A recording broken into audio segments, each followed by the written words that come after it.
Who's saying no to BC jobs and resource development? Not Labor. My union has a proud history of working with First Nations group, and it's a great opportunity for them, and it's a great opportunity for my union. Not First Nations. We gotta have a future for these young guys.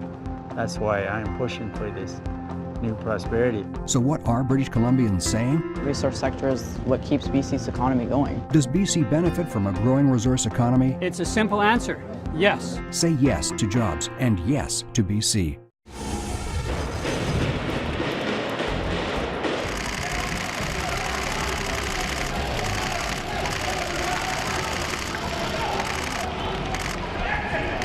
Terrorist violence caught on camera.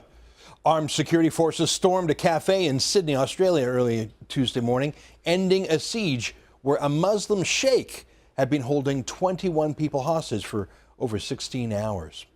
The Lind Chocolate Cafe was the scene of the attack.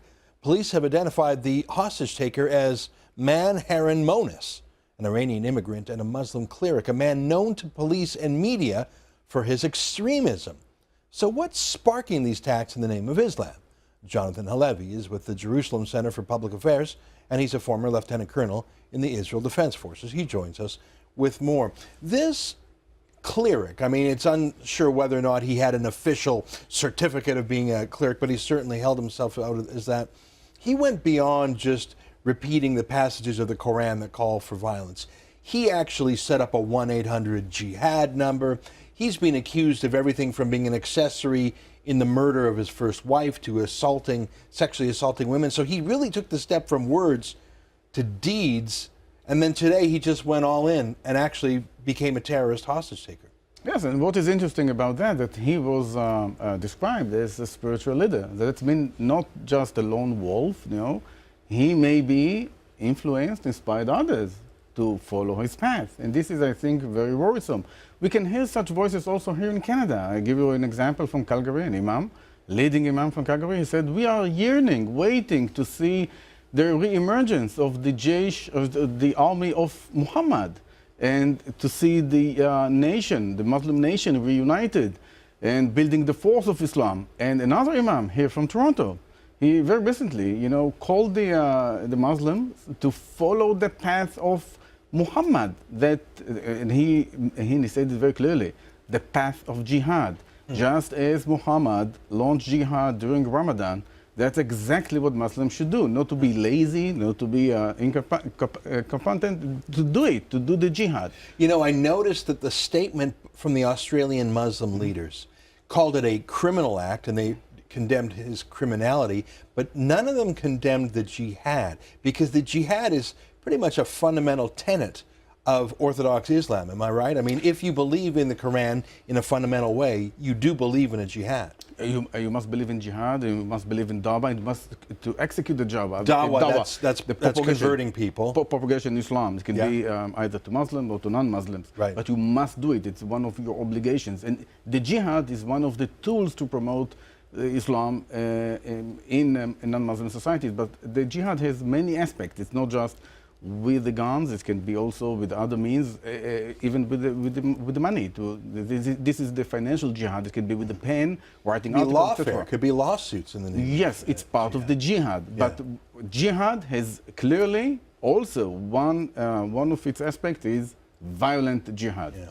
Now, one of the things that I see a similarity between this and the two murders of the Canadian forces earlier this fall is that these were people who, when they did their act, seemed to have acted alone, but they clearly were plugged into the larger extremist community. In the case of the Canadians, they were in touch with people overseas, for example.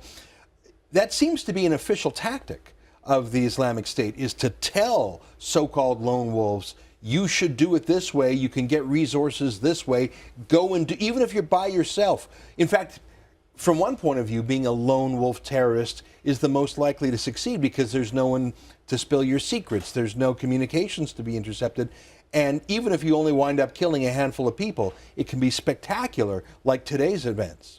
When we are talking about lone wolves, that we have to first of all understand that they are not coming out of the blue.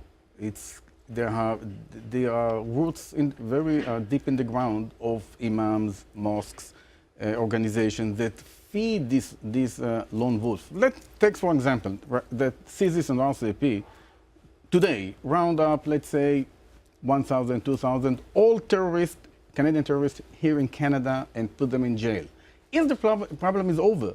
The answer is no. Why? Because there is something that that brings more and more terrorists to the ground, and I think this is the basic problem: the ideology, the ideological roots that comes from most organizations here in Canada that feeds up the radicalism. Yeah, this is not some sort of self-germinating plant that just bursts into life. It's being fertilized and water and sun shone on it by all sorts of organizations and ideologies and books and internets. But you're right, it's the ideology itself. Until that is refuted, people will be continued to be attracted to it. Last word to you, Jonathan. If you just listen to the mainstream imams here in Canada, some of them said very courageously that the problem are the radical imam that goes to Saudi Arabia, being educated there, and coming back to Canada to spread hatred and radicalism.